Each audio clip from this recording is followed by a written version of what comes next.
Hello and good evening. Backward integration is a function of good understanding of the economics of local content. We will contextualize this development strategy of the federal government in today's edition of Weekend File.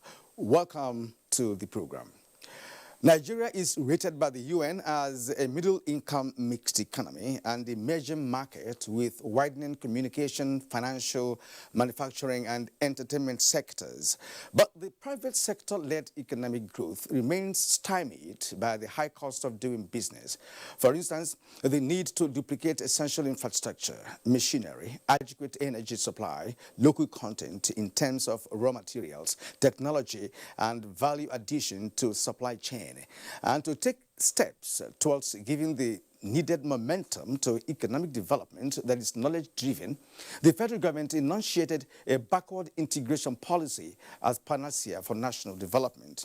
Now, the reason for this is not far-fetched, according to experts, because for many decades, the nation over-relied on oil and gas, prompting the shrinking of the manufacturing sector, which also suffered inefficiency, incompetitiveness, and low level of capacity utilization.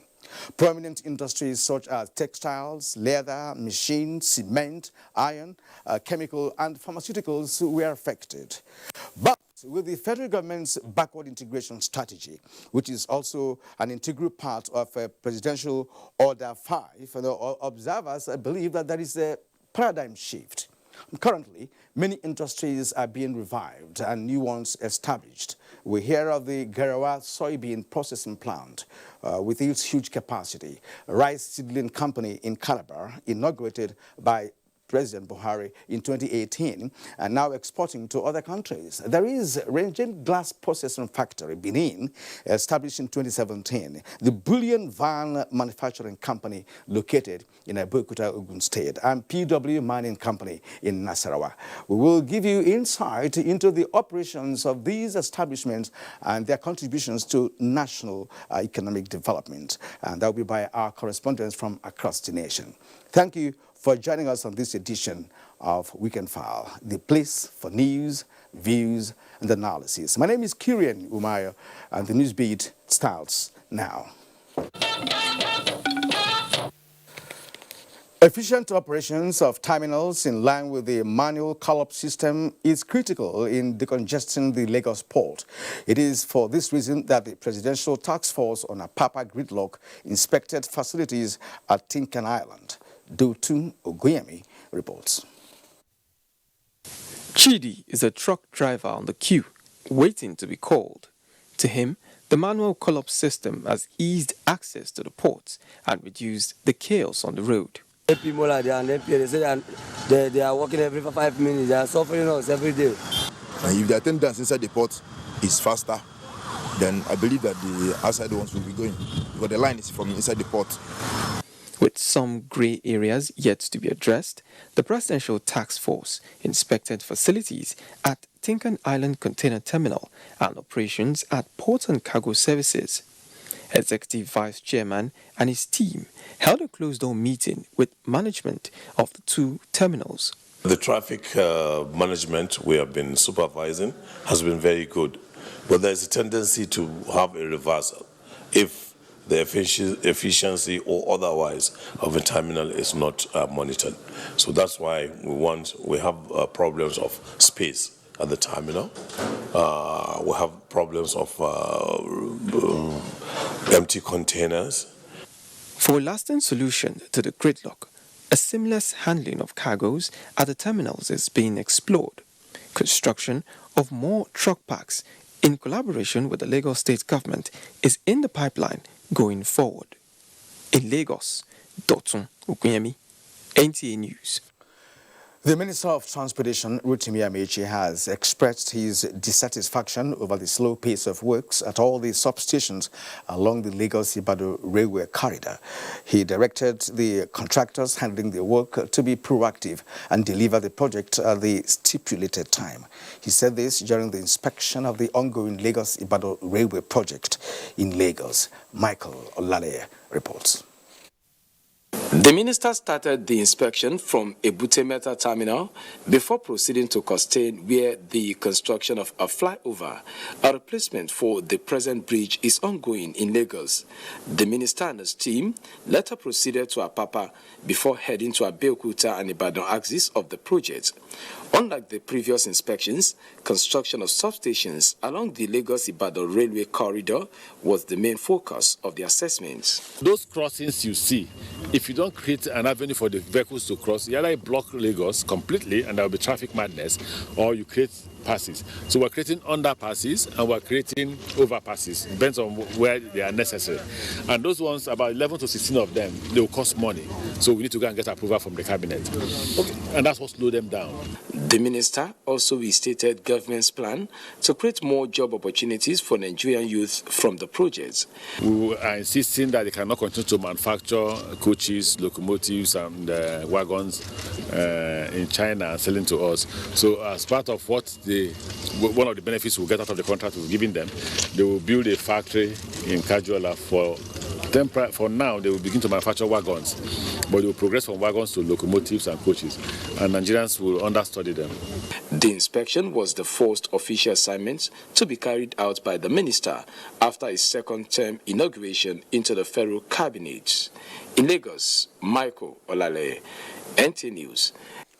The federal government's clampdown on cross-border crimes is working at Seme land border with the strengthening of security around the corridors for proper enforcement of operational directives. Muhammad Abdulkadir reports that 4 days down the line after the closure, the border communities are at peace with security operatives for successful conduct of exercise swift response.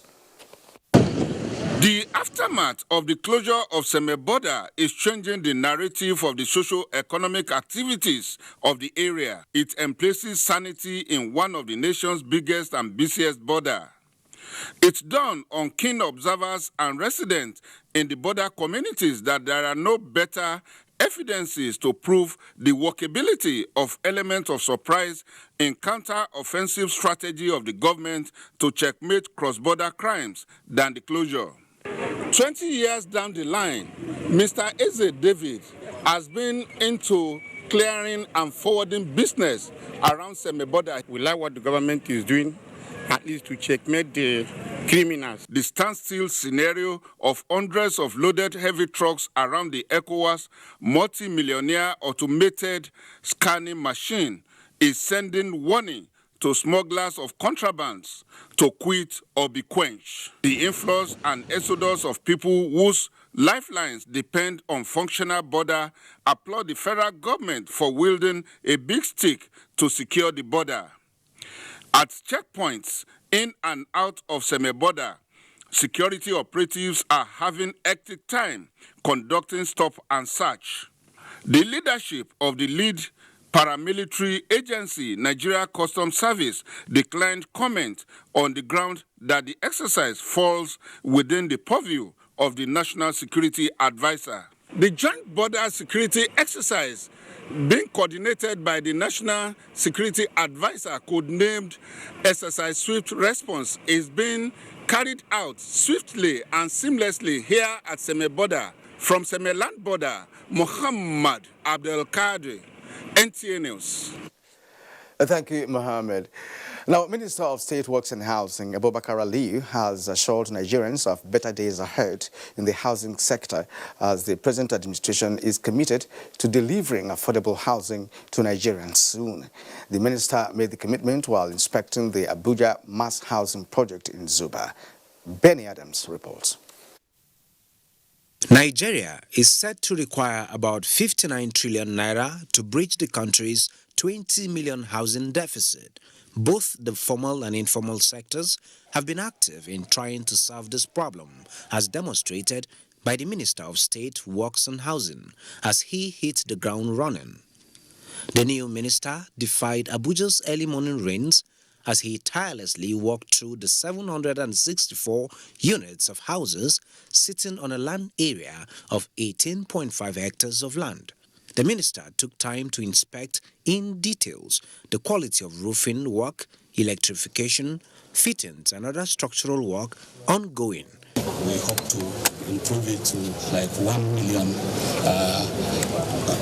houses per year, so as to close the gap of 17-20 million deficit by the year 2033. That's the target of the government. The project, which has 2 sites in Abuja, with plans to replicate same across the country, consists 1 bedroom of 22 blocks of flat, 2 bedrooms of 33 blocks, 3 bedrooms of 16 blocks, then 3 bedroom terrace of 5 blocks of 20 units, duplex, and 8 special units. Other facilities include internal roads, schools, a shopping mall, places of worship, and a recreation park. Benny Adams, NTA News. State governments in the country have been encouraged to be proactive in domesticating ongoing efforts by the federal government to diversify the economy, especially through agriculture and the solid mineral sectors. Osun State Governor Adeboyega Oyetola said this while speaking with newsmen after a meeting with the Secretary to the Government of the Federation in Abuja. My state is part of the Presidential Development, Artisanal Development Initiative, Kebbi and Osun. So mining is very important. Don't forget that the first mining company that is listed in the Toronto Stock Exchange is from Osun. So that is the way to go. Oil has actually not allowed us to develop the non-oil sector. This is the time to diversify. The governor also reacted to persistent criticisms over his delay in constituting the state cabinet. A judgment from the Supreme Court. It wouldn't have been reasonable for me to set up a cabinet when I wasn't too sure of what would happen in terms of the litigation. So it's ongoing. The parties have been asked to nominate members of the will-be cabinet, so I believe in a couple of weeks to be able to have concluded that. Now to security matters. Towards effective air surveillance and combat readiness in the Niger Delta region, Chief of Air Staff Air Marshal Sadiq Abubakar has inaugurated a reactivated war helicopter at the Air Force Base Port Harcourt. Dakume Ulolo has that report.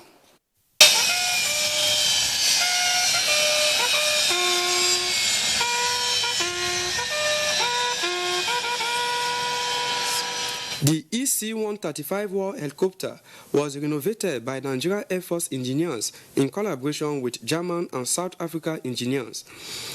The aircraft, which has 5-seater carrying capacity, would complement existing warplanes in the fight against insurgency and other crimes in the country.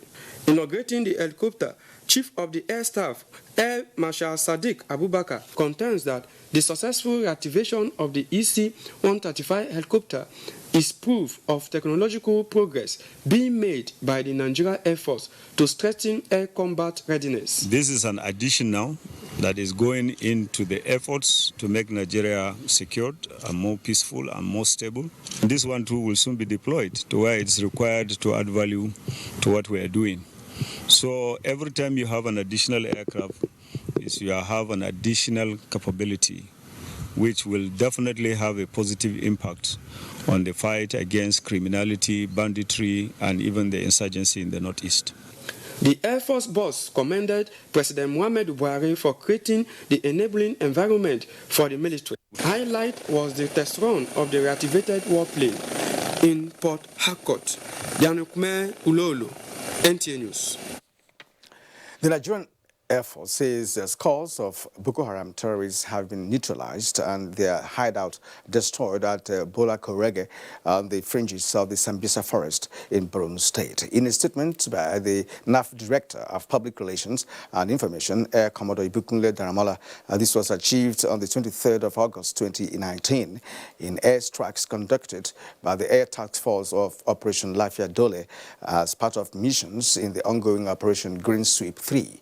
The target was designated for attack based on credible intelligence reports, which were further corroborated by a series of intelligence surveillance and reconnaissance missions that established the settlement as a major hub of BHT activities, that's the Boko Haram terrorist activities. The ATF therefore detailed 2 Alpha jets to attack the target area, recording hits on the BHT hideout and killing several of their fighters, as captured in the Battle Damage Assessment BDA footage. The All Progressives Congress, APC, has responded to the trending issue on the media that the party allegedly gave 13 million naira to suspected kidnap kingpin Hamisu Wadume. The party's national publicity secretary, Lanre Issa Onilu, says it is expected that the alleged kidnapper, having come face-to-face with justice, will throw whatever he could lay his hands on into the fray. He said APC did not have budget for thugs. APC spokesperson said from his purported confession, he claimed to be a PDP member before he went on to contest under another party. Now, the Minister of Niger Delta Affairs, Senator Godswill Akpabio, says the federal government has plans to carry out a situational analysis on projects executed in the Niger Delta region. Senator Akpabio said this when Youth for Peace and Development in the Niger Delta region paid him a courtesy call in his new office.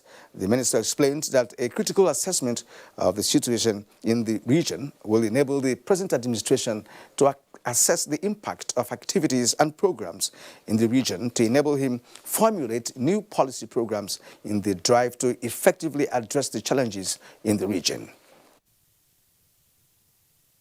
There must be a synergy between the Ministry of Niger Delta and the people of the Niger Delta and the infrastructure of the Niger Delta and the development of the Niger Delta and the security of the Niger Delta. I will continue to remain myself and therefore I will offer uncommon services. He assured them that the president is committed to changing the face of the region and charged the youths to take his message home that the era of crying and suffering is over. Meanwhile, the youth group pledged to cooperate with the security agencies to ensure that there is total peace in the region. Sokoto State Capital today played host to dignitaries from within and outside Nigeria when Sultan Muhammad Saad Abubakar III gave out his daughter in marriage. In attendance was the presidential delegation led by Chief of Staff Abba Kyari, Secretary to the Government of the Federation Boss Mustafa, and other top government and legislative functionaries. Also in attendance were serving and former state governors, traditional rulers and members of the judiciary. The solemnization prayer was performed by the Chief Imam of Sultan Bello Mosque, Malami Akura, Chief Justice of the Federation Ibrahim Tanko Mohammed, and Professor Shehu. You are watching Weekend File on the network service of the NTA. Tonight, we are taking a look at backward integration strategy of government as the nation works towards assuming control of supplies for goods and services. We'll take a short break now. Our correspondence report is next.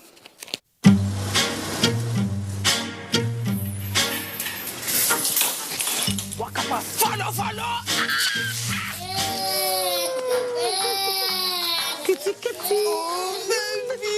He doesn't want overripe things. Dudu by nature. Black is beautiful. Oh, talk to the hand. The baby is black. Ask her. Uche, quickly send me the baby video. Okay, ma. Yeah, he's playing.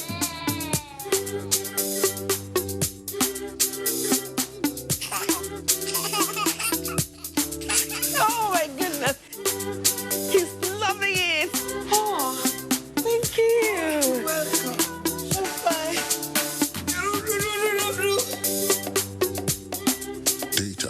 Oxygen.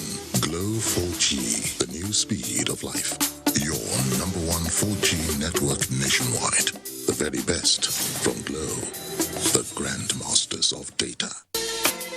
Bayes University is a fully licensed university operating since 2011 and has grown to have 32 accredited programs in 6 faculties. This includes computer and applied sciences, management and social sciences, engineering, environmental sciences, law, and basic medical sciences. The university also offers postgraduate programs and foundation courses in a conducive learning environment with modern teaching facilities and high-quality national and international staff. Bayes University graduates have either progressed into respectable career positions or have obtained postgraduate degrees from different parts of the world with distinctions. Call or visit www.bayesuniversity.edu.ng. Bayes University, Abuja. Learn to live. They are there at the crack of dawn. They are there busy preparing while we rise for our day. They are there silently, guarding, waiting, listening, and watching. They are there ready in the sky above and the waters below, in the blistering heat of the day, in the dead of night, willing, indefatigable, determined in the defense of the sovereignty of our country. They are our first line of defense and our last. They who have paid the ultimate price in defending us. They are fathers and uncles. They are mothers and sisters and girlfriends and boyfriends. They are brothers and cousins and best friends and neighbors. They are classmates, colleagues, and citizens of this nation. They are our defenders and deserve our respect, our prayers, our thoughts. Nigeria, please support our armed forces. Data is oxygen. Glow Daily Data Splash. 1 gigabyte for 300 naira. 2 gigabytes for 500 naira. Your number one 4G network nationwide. Thank you. Thank you, sir. Please, did you hear that? Of course I did. That is village master tune. Eh? So, Auntie Amebo was not gossiping then? Village master is celebrating 50 years. 50? Already? This is not a joke. It is a national celebration. NTA and Village Master family are commemorating 50 years. Hey, please, tell me, when is our golden jubilee? It is from the 8th to 11th of October, 2019. I have to go and get ready. It's time to party. Women. But we, men, will be there too. Please.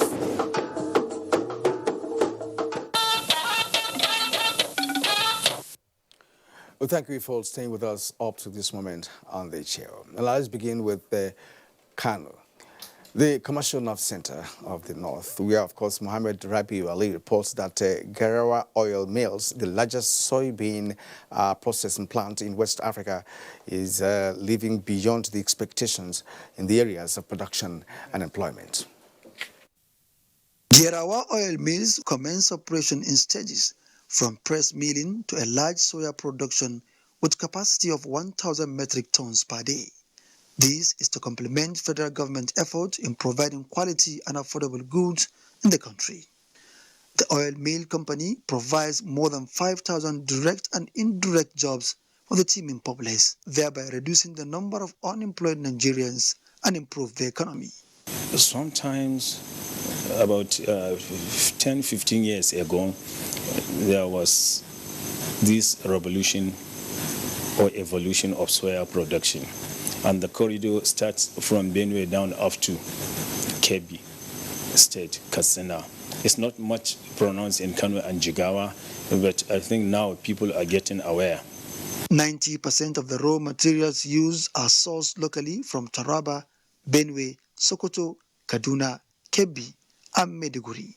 However, the milling company is grappling with challenges ranging from multiple taxation, inconsistency in the supply of electricity, among others. The problem we are facing now, you will produce the same product and you will go to the market, you will see some substandard product selling in the market. Abubakar Hassan and Isiaku Abdu have been working in the company for the past 10 years. They are thankful for the rare opportunity. They say if Garawa Oil Mills and other indigenous companies will be given the required support, Nigeria will be self-sufficient in oil mill production. Muhammad Rabiu Ali, NTA News. And from the land of honor and integrity, that's Ekiti State, Kola Adewi reports that the decision of the federal government to restrict importation of milk to boost local production is beginning to yield results as a private investor is set to take over the dairy farm in Ikun Ekiti. And this is being realized through a public-private partnership in the Backward Integration Initiative. Ikun Dairy Farm in Ekiti State, established in the early 80s as an integrated agro-allied farm to boost the economy of the state, spans across 1,000 acres of land, but was abandoned by successive administrations, thereby hindering efforts at producing dairy milk. In response to the federal government's directive that dairy producing companies should source for milk locally, the state government signed a pact with the Promasidon Nigeria Limited on revitalizing the dairy farm and utilizing its potentials for job creation and local milk production, with high expectation of social and economic growth of the state. It's going to be a good business for them, and the economic outcome will be a plus for Ekiti people. Private government partnership, be that is as it may, they'll be able to put the dairy farm in place now.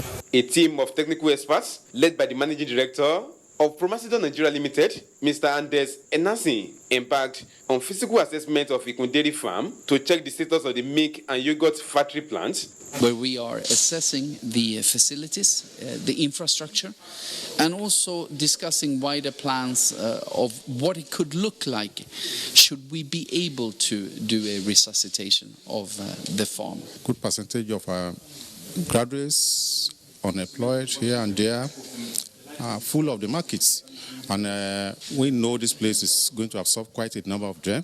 In Ado Ekiti, Kola Adebobuyi, NT News.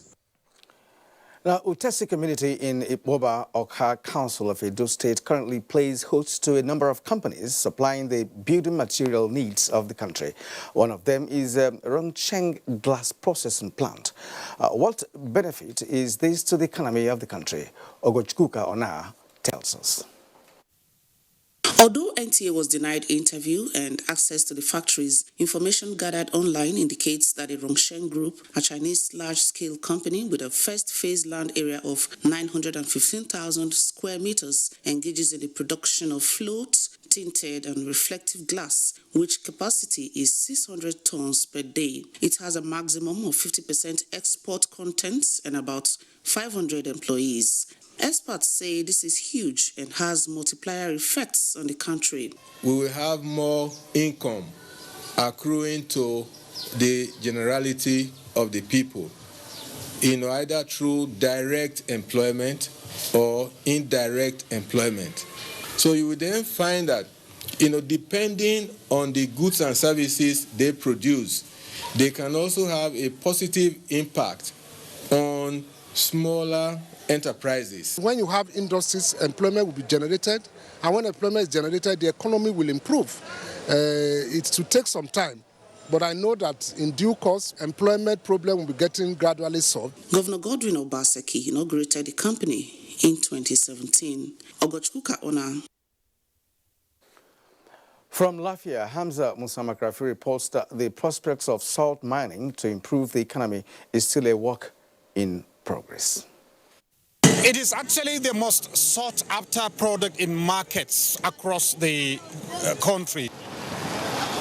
The Salt Road of Nasarawa State were in Kiana and Awe local government areas. Mining of the commodity is as heritage and unchanged.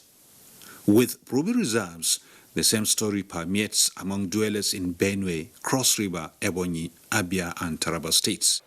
The gaps in salt demand has reportedly cost Nigeria a whopping 3.6 trillion naira on importation in the last 10 years, according to findings. Shama Yakubu, head of Department Business Administration, Isa Mustafa Agwe, the first Polytechnic Lafia, believes in a brighter future of salt mining based on creation and implementation of enabling policies. So that the production will not be done locally now. It should be done in a way that it will meet international standards, where investors would invest, and at the end of the day, they get revenue for themselves. It's a two-way traffic, win-win situation. So far, claims by big-time investors on mining salt in Nasarawa State is yet to actualize. It's a taxing job, but I think if government will come, it's not a problem. There may be light at the end of the tunnel. With the new focus on industrialization by the federal and state governments, salt mining can transform Nigeria into salt processing nation. In Lafia, Hamza Musa Makarfi, NTA News. Now, the Rice Revolution Initiative of the Cross River State government, expected to meet the rice needs of Nigeria and Africa, is yielding results with the supply of seedlings to some states of the Federation.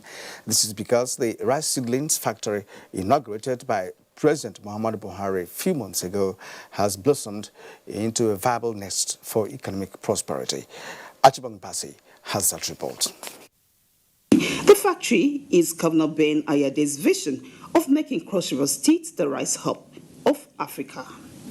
The feat, which reflects a full realization of the vision for rice seeds and seedlings in the state, is to gradually become a technology-based rice farming where Cross River State and Nigeria moves from the primitive, rural and African methods of rice farming to a modern technology-driven farming.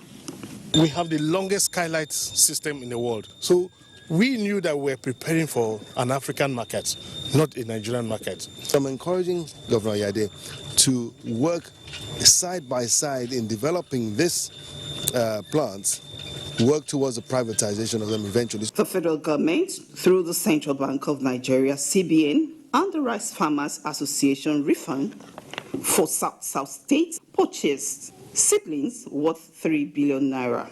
Also recently, Abia State government and the IRS group placed orders worth 2.5 billion naira. There's no point going anywhere else in the world. Everything is in Cross River, provided you are thinking about exotic rice seedlings.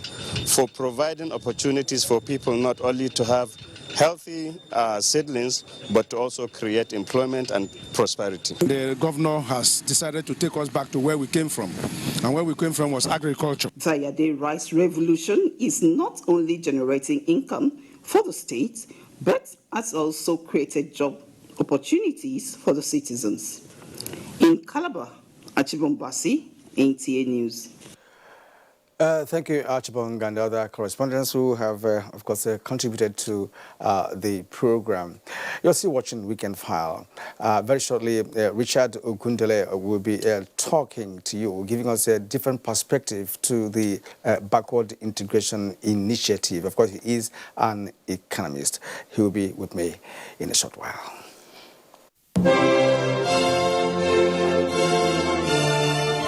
The Nigerian national flag is a sacred national symbol.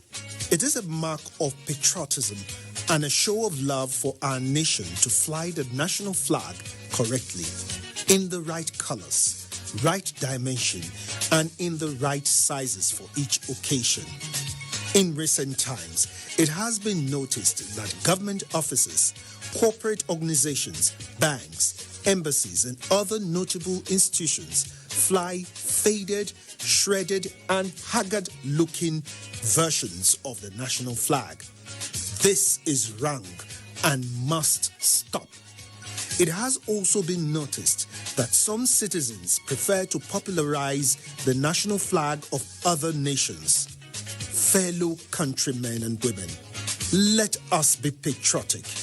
Come, let us show love for our motherland. Fly the correct versions of our national flag in all relevant places. Be patriotic. Be proud ambassadors of our great country. This message is from the National Orientation Agency.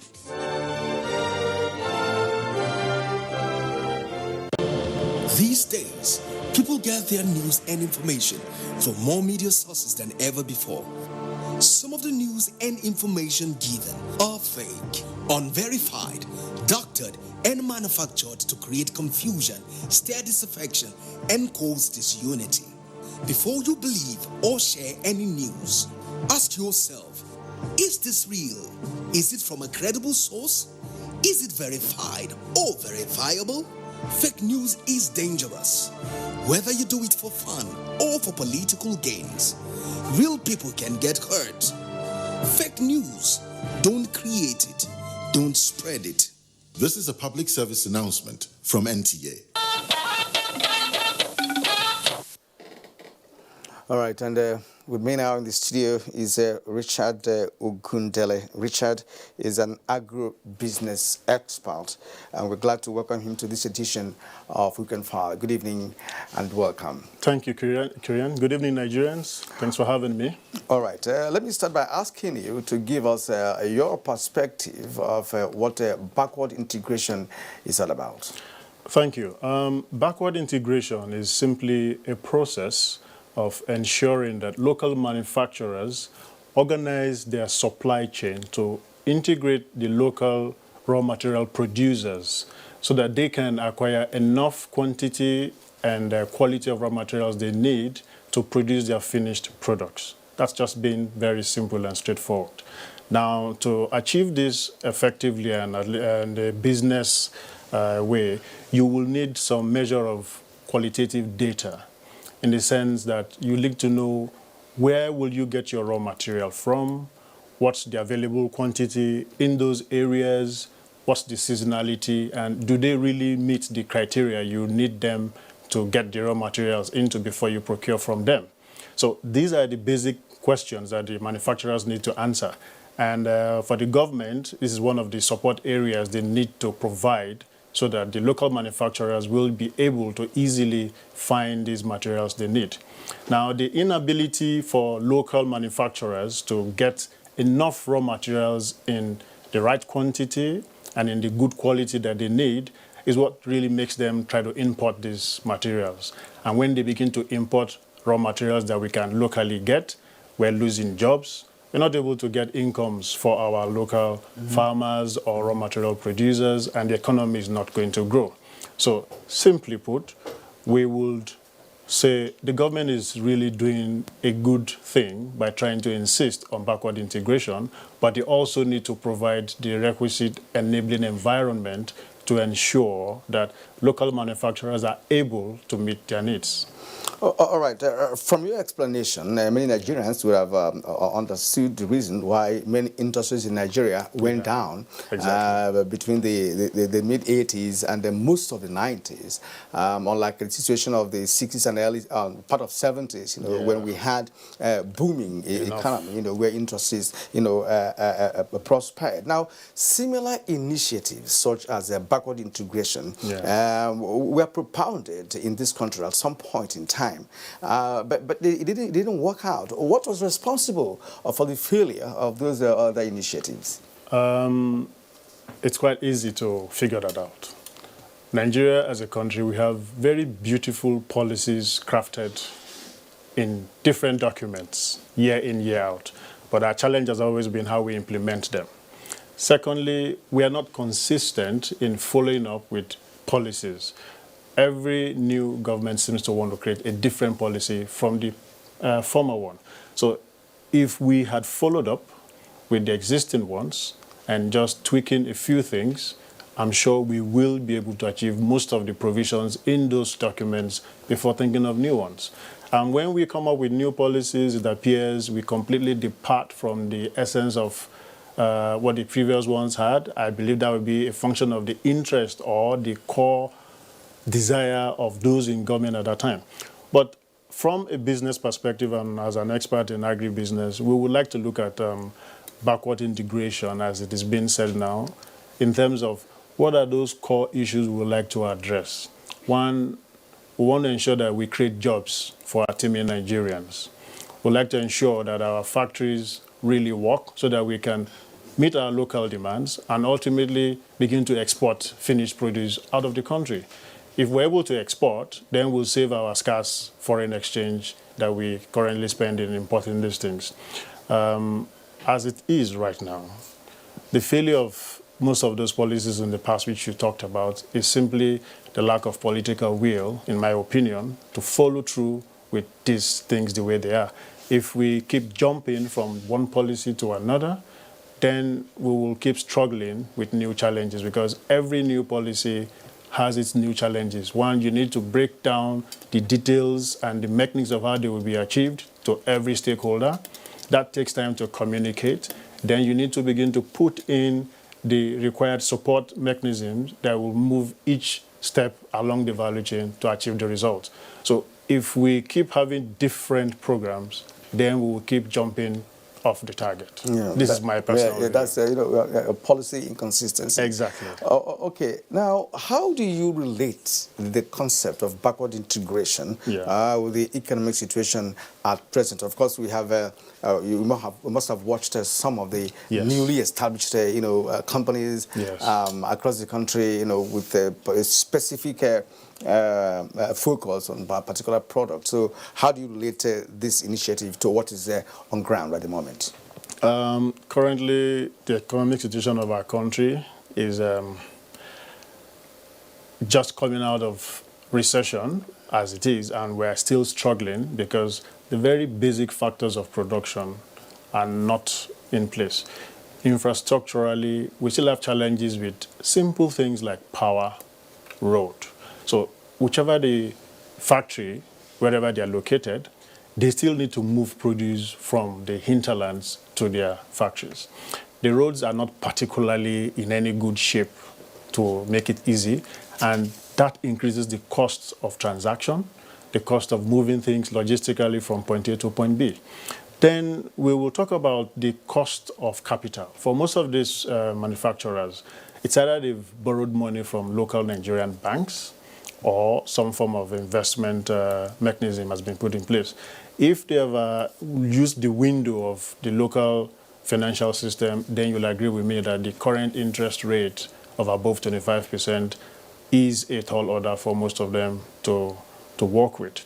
Then if we begin to add the current realities of insecurity and the issue of the porous borders, which enables smuggling of cheap, substandard goods to come in, these make local manufacturers have more difficulty in doing their businesses effectively. Now, one thing about the issues concerning borders, we all seem to think only about the Lagos-Seme border. There are more serious borders between Sokoto State and Borno State. It might interest us to know that we have 1,014 land borders, porous borders. They are not all manned, and these are the means through which cheap substandard goods come into the country. So it's one thing for us to say we want to pursue backward integration. It is a good thing. We should do it, but we also need to man our borders so that we know what is coming in and what is going out at any point in time. For job creation, if the factories don't work, definitely we cannot create jobs. And if the raw materials for the factories to work with are not available, the factories too will not work. So in principle, we need to have accurate data. Where are the materials? What's the quantity? What's the quality? Do these places where we need to get the materials from have the requisite skill and expertise to produce the raw materials in the way and manner that these factories need them? We just saw the Gerawa oil mills in Kano complaining about cheap substandard goods being brought in. Now, if they're able to get 90% of their raw materials from Nigeria, that's a very good thing. But there is still that challenge of competition with cheap imports. And this is something that we really need to address as a nation. All right, now let's talk about domestication of federal government policy. This is a backward integration initiative. Exactly. Now, domestication of this initiative by subnational government is very important, because in the past, such domestication lacked in most sectors, especially on matters where we have matters on the concurrent list, where the state, of course, will have the prerogative of, keying in or not doing that. So how will what should be the role of the subnational government in ensuring that this initiative goes down well? I think the first thing will be for every state that knows that a particular sector or value chain thrives in its domain, takes these federal policies seriously and bring them down. And that's what we talk about when we talk about domestication. Let's take a simple product like tomato, for example. We have about 12 states where tomatoes are really produced in large quantities.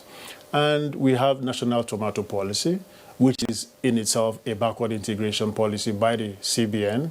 And within this new 5-year policy of the CBN, it is reiterated that a lot more support will be given to tomato sector via the Anchor Borrowers Program. Now, in my opinion, the subnational governments of each of these 12 states should look critically at this policy and say, what will be our role? What should be our contribution? How do we ensure that our local farmers that should really be the beneficiaries of this policy begin to do so that, one, the local deficit in our demand, we're able to meet them, the raw material challenges of the factories that are within the environment are met, and even for new ones to come up. So PPPs can be put in place where the local governments will say, we'll provide land, we'll provide accurate farmer data, we'll provide titles and access to land so that these new manufacturers will be able to have partnerships with the farmers, and via the Anchor Borrower Program, where the current financial interest rate is 9%, even though I believe and other experts like myself believe it's still high, but at least we can start from somewhere. That being available will enable that integration to happen. So subnational governments, their role, in my opinion, will be first, understand where your state fits into this policy, get your actors locally to understand the provisions of these policies and begin to take immediate steps towards actualizing them. All right. You rightly pointed out in the past, a short while ago rather, know, that we had policy inconsistencies. Exactly. And now that we have seen a new regime with new thinking, a new ideology, especially towards the backward integration initiative. You are an agro-business person who understands the concept of agriculture and of course agro-economy now. And Nigerians believe that the government has done well in terms of agriculture, currently. And how can this initiative, or the operators of this initiative, leverage on the growing agricultural base that we have currently in the country? Thank you, Kieran. There are so many ways that these successes currently can be leveraged. And I'm one of those who still believe positively that, yes, we've achieved some measure of success, but we can do much more than that. The first thing is, if we adopt a value chain approach, which is what the government has chosen to adopt, and it is really paying off, it simply means every segment of agriculture, whatever the sector, should be viewed from a value chain development point of view. It means every segment from cradle to finish, you need to break them down and look at what are the failures in between.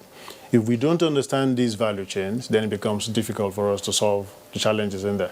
And rightly, the agricultural promotion policy has really come up with that approach to say, we're going to adopt a value chain development approach, and that is why the sectors like rice, tomato, and the rest of them, which we are seeing, are getting the right attention. So for other sectors, we need to adopt the same measure of commitment which we expended on rice, in particular, on them. And we need to ensure that our infrastructure are in place. I can see that we're trying to work on rail. If we can fix rail in Nigeria, it will help us reduce the cost of movement of goods, and the pressure on our roads will also reduce. At the same time, power is critical. If we bring in all the manufacturing plants and there is no power, we will still be groping. It might interest you to know that currently industries in Nigeria spend as much as up to 40. In some cases, like the tomato processors, they spend even 80% of their operating expenses on power.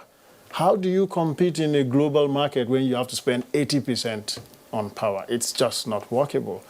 Therefore, getting power to these manufacturers at a cost that makes sense is the first thing to leverage upon. The next thing is that simple thing as feeder road. There are lots of agricultural products that don't come out of the production sites because they don't have feeder roads. The vehicles can't go in there.